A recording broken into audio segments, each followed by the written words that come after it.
Your social media profile should be about you, right? Kind of. I see so many people treating it like a CV or a personal intro, when really it's a 3-second audition for your ideal client's attention. And today I'm going to show you exactly how we can make those 3 seconds count. Hello and welcome back to Quiet Confidence with myself, Anita Popat. If you're new here, this podcast is all about helping introverted entrepreneurs to market their thing without changing who they are. I've looked at hundreds of social media profiles now, and the thing I see over and over again is that you spend weeks crafting the perfect post, but your profile still talks to everyone and no one at the same time. And I get it, because sometimes when we've created a new profile, you just fill in all the details and think, oh, I'll come back to this later because it needs a bit more thought, and you never get around to it. So I hope today's episode encourages you to have a look at it with some fresh eyes. Because what happens when someone lands on your profile, maybe they found you through someone sharing your content, or you popped up in their suggested follows on Instagram. They have zero context about who you are or what you do. And in those first few seconds, they're literally making a decision about whether they're going to be following you or not. And we've also got to remember, if they're looking at you on social media, they're probably glancing at your profile while they're making a cup of coffee, or they might have their toddler yelling in the background, or they might be scrolling while they're watching Netflix. They say you have 3 seconds, but it's not really the best of their attention, so your profile needs to work extra hard. And a lot of people fail this test, not because you're not talented or because you don't have something valuable to offer. It's just because you haven't looked at it from an ideal client's point of view. So let's start with why most profiles completely miss the mark. So when someone lands on your profile, they're not asking, who is this person? They're asking, is this person for me? And if they can't answer that question quickly, they're going to bounce. A lot of business owners, especially on LinkedIn, treat their profile like a CV. So they list their credentials, add in buzzwords and vague claims about like passion and transformation. That's all good, but none of that answers your sweet spot client's actual question, which is, do you understand what I'm going through right now? And I think this is really common for introverts because you feel uncomfortable about making bold claims about what you can do. We write these really humble, generic bios that could apply to anyone in the industry. And while these might be true, they're not really specific enough to make someone think, oh my God, she really gets it. And remember, your sweet spot client isn't looking for someone who helps everyone. They're looking for someone who understands their very specific situation, their very specific struggle, and can speak to it in a way that makes them feel seen and understood. So remember the trust bridge from the previous episodes. So let me talk you through the psychology around that 3-second decision. So when someone lands on your profile, their brain is doing a super fast pattern recognition process. They'll be scanning for visual cues, reading your bio, looking at your recent posts, and they're asking themselves these questions almost unconsciously. Does this person understand people like me? Do they work with my kind of problem? Are they speaking my language?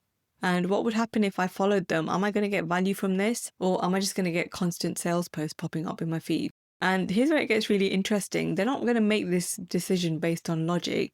They're going to make it based on feeling. Have a look at your profile and think, does it help them feel understood or hopeful, or like they found someone who actually gets what they're dealing with? This is why knowing your sweet spot client's deep desires is so important. Because when you understand not what they say they want, but what they're actually craving underneath all of that, you can address that deeper need in a way that stops them in their tracks. So what actually makes someone hit follow in those crucial 3 seconds?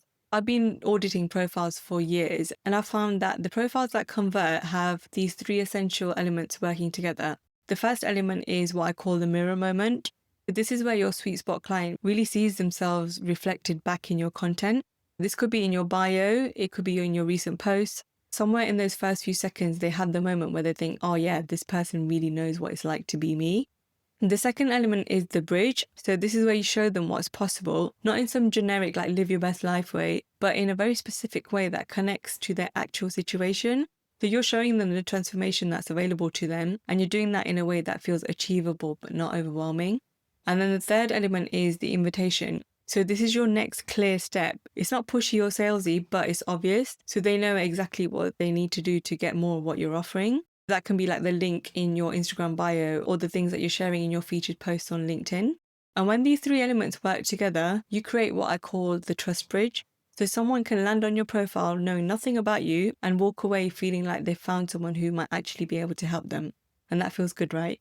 I want to get practical on how you can apply this. When your sweet spot client's scrolling through social media, they might be trying to unwind after a long day at work and a day full of client calls. And while they're scrolling, they're going to have this constant internal monologue where they're thinking about their problems, their frustrations, their hopes, their fears. And most of the content they see doesn't connect to that internal conversation at all.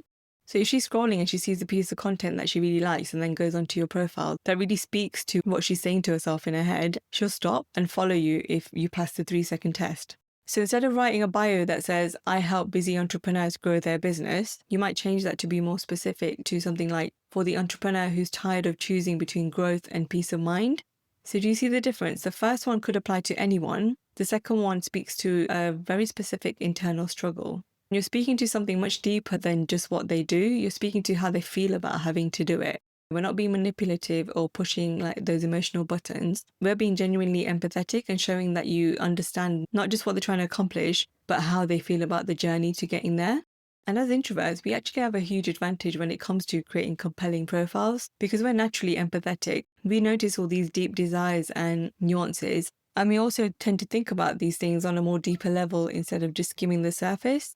So where extroverts might create profiles that are all that energy and excitement, us introverts create profiles that feel safe and thoughtful. And for a lot of people, especially people who are feeling overwhelmed, that sense of safety is exactly what they're looking for. So in my opinion, you don't need to be the loudest person in the room to create a profile that converts. You just need to be the most understanding person in the room. The key is to trust your natural instincts instead of trying to copy what works for the more extroverted personalities. And the good news is that your quiet confidence is actually what makes you trustworthy. And your thoughtful approach is what's going to make you feel safe to follow. So take advantage of that. I find examples really help my brain get to work. So let me give you some real examples to see if they do the same for you. The first one is from a client who was a business coach, and her bio said something like helping female entrepreneurs scale their 6-figure businesses to multiple 6 figures through proven systems and strategies. Mouthful. Technically tells you what she does, but it doesn't tell you anything about who she is or why someone should care. And she was just blending into every other business coach's bio, if I'm being honest. So after we worked together, her bio became, for the successful entrepreneur who's tired of sacrificing her health and relationships for her business. Let's build something sustainable instead. See how different that feels. The first version is about what she does. The second version is about what her sweet spot client is experiencing and what they're really longing for. I had another client who was a brand strategist whose original bio was brand strategist helping businesses tell their story and connect with their ideal customers. Again, technically accurate, but completely blendable into all the other brand strategists out there.